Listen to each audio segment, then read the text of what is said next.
बांग्लादेश में वोटिंग ऐसे हुई।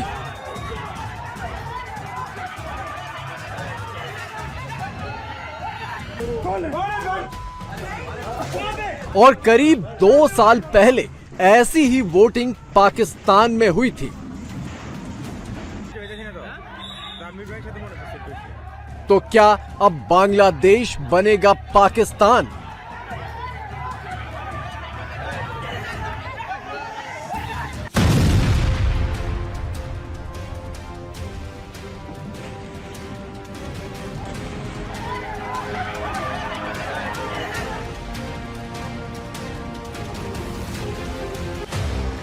बांग्लादेश की बादशाहत के लिए 2 रहमान टक्कर में हैं। पहले है तारिक रहमान, पूर्व पीएम खालिदा जिया के बेटे और सियासी वारिस, बांग्लादेश नेशनलिस्ट पार्टी के चीफ, और दूसरे हैं शफीकुर रहमान, कट्टरपंथी मौलाना, जमाते इस्लामी के चीफ, विद्रोही छात्र गुटों के सियासी पार्टनर। कैमरे के सामने तो ढाका के सारे आकाओं ने लोकतंत्र की नुमाइश की, लेकिन पर्दे के पीछे ढाका का तख्त हासिल करने के लिए दोनों ने कोई कसर नहीं छोड़ी। बम धमाके से लेकर बूथ कैप्चरिंग, लूटमार, खून खराबा, दहशतगर्दी, जो करना पड़ा सब किया, लेकिन कुछ बातें बहुत ही हैरत अंगेज हुई। मसलन वोटिंग 12 फरवरी को तय थी, लेकिन कई जगहों पर 11 फरवरी की रात को ही वोट डाले जाने लगे। ये तस्वीर वही है जब एक दुकान के अंदर आधी रात को हजारों बैलेट पर धड़ाधड़ ठप्पे मारे जा रहे थे। लोगों की शिकायत पर प्रशासन की टीम ने यहां छापा मारा। कई पोलिंग बूथ पर 12 फरवरी की सुबह जब बैलेट बॉक्स रखे गए तो वो खाली नहीं बल्कि पहले से भरे हुए थे। ये वही तस्वीरें हैं जब वोटरों ने ऐसे बैलेट बॉक्स को पकड़ लिया और हंगामा मचा दिया।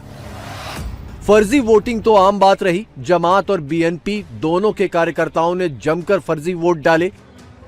इस वीडियो में आप देख सकते हैं कि पोलिंग बूथ के अंदर 3 लोग एक साथ घुसे हैं और एक साथ कई वोट बैलेट बॉक्स में डाल रहे हैं।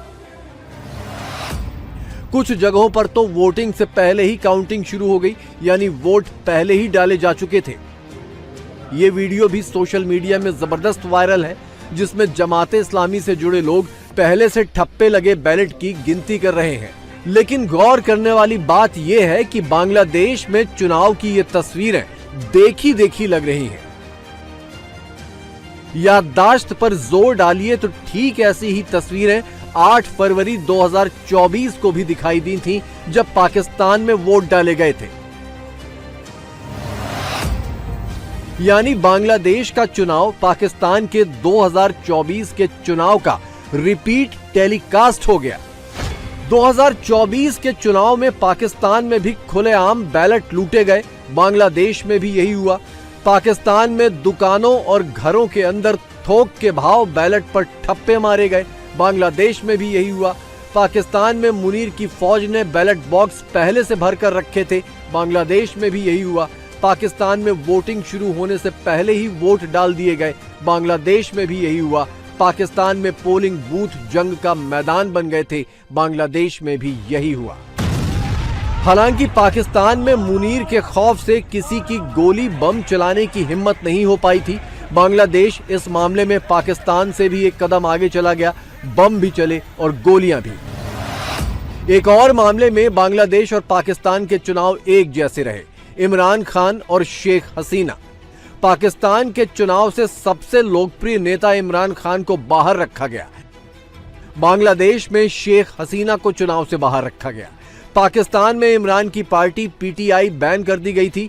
बांग्लादेश में शेख हसीना की पार्टी अवामी लीग बैन है। पाकिस्तान में इमरान खान जेल में है तो बांग्लादेश में शेख हसीना निर्वासित हैं। सवाल यह है कि पाकिस्तान में तो ये सब फौज ने किया था शरीफ खानदान को सत्ता में लाने के लिए, तो बांग्लादेश में किसे सत्ता में लाने की तैयारी है? এখন যদি সুস্থভাবে নির্বাচন হয়, আওয়ামী লীগকে যদি নিয়ে আসে, বিএনপি কখনো হতে পারবে না। কেন হতে পারবে না?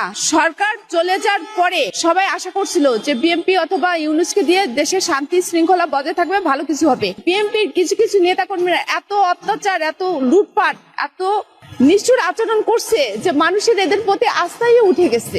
শেখ হাসিনার বাংলাদেশে আসতে হবে না, শুধু আওয়ামী লীগকে সুযোগ দিক, শেখ হাসিনাকে বাদ দিয়েই আওয়ামী লীগকে সুযোগ দেওয়া হোক, আওয়ামী লীগ এক চান্সে জিতে যাবে। जाहिर है शेख हसीना तो गेम से ही बाहर है, लिहाजा सारा गेम दो रहमानों के बीच है। सेना का रुझान किस तरफ है ये अभी तक साफ नहीं है, लेकिन कट्टरपंथी इस्लाम की ओर तेजी से बढ़ रहे बांग्लादेश को शफीकुर रहमान की शक्ल में मौलाना वाली सरकार बहुत भा रही है और पाकिस्तान की पहली पसंद भी यही है। चुनाव के ठीक पहले आखिरी पलों में शफीकुर रहमान बहुत तेजी से लोकप्रियता की ऊंचाइयों पर पहुंचे। इसके पीछे उनकी कैंपेन, उनके कट्टर इस्लामिक बयान, शरीयत के हिसाब से महिलाओं को लेकर उनके विचार, इन सब का बड़ा हाथ तो है ही, लेकिन ज्यादा बड़ा हाथ है उनकी पार्टी जमाते इस्लामी के पाकिस्तान कनेक्शन का। शफीकुर रहमान की पार्टी वही जमाते इस्लामी है जिसकी बुनियाद लाहौर में 1941 को रखी गई थी और इसका मकसद इस्लामिक क्रांति लाना था। 1972 में बांग्लादेश ने इसे बैन कर दिया था। बीच में कुछ वक्त के लिए पाबंदी हटने के बाद जमाते इस्लामी दोबारा बैन हो गई, लेकिन आखिरकार मोहम्मद यूनुस ने 2025 में इसे फिर से आजाद कर दिया। जमाते इस्लामी कट्टरपंथी इस्लाम के रास्ते पर चलने वाली पार्टी है, तो तारिक रहमान की बीएनपी की भी पहचान यही रही है। कट्टरपंथी तौर तरीकों की वजह से ही शेख हसीना सरकार ने बीएनपी को बैन किया था। इसे भी यूनुस सरकार ने ही आजाद किया। लिहाजा जो भी सत्ता में आए, पाकिस्तान तो इसी बात से खुश है कि कम से कम शेख हसीना तो रास्ते से हटी। पाकिस्तान और बांग्लादेश की ये मोहब्बत शेख हसीना के तख्ता पलट के बाद किस तेजी से परवान चढ़ी ये भी समझिए। 1971 के बाद पहली बार जनवरी 2025 में आईएसआई की एक टॉप टीम ऑफिशियली ढाका के दौरे पर गई। अगस्त 2025 में पाकिस्तान के डिप्टी पीएम और विदेश मंत्री इसहाक डार ढाका गए। 13 सालों बाद पाकिस्तान का कोई विदेश मंत्री बांग्लादेश के दौरे पर गया।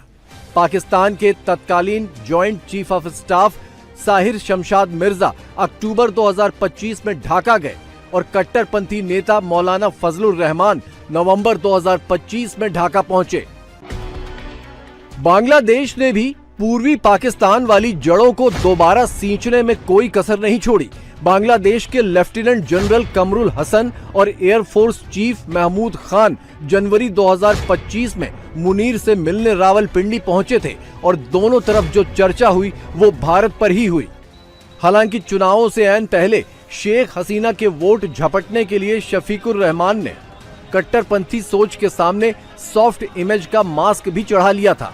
भारत के साथ अच्छे संबंधों की कहानी भी सुना दी। पाकिस्तान को शफीकुर का ये दांव कतई पसंद नहीं आया। सत्ता से विदाई ले रहे मोहम्मद यूनुस ने बांग्लादेश में चुनावों को नए बांग्लादेश का जन्मदिन करार दिया है। आसार यही है कि चुनाव नतीजे बांग्लादेश को पुराने वाले पाकिस्तान में ही तब्दील करेंगे।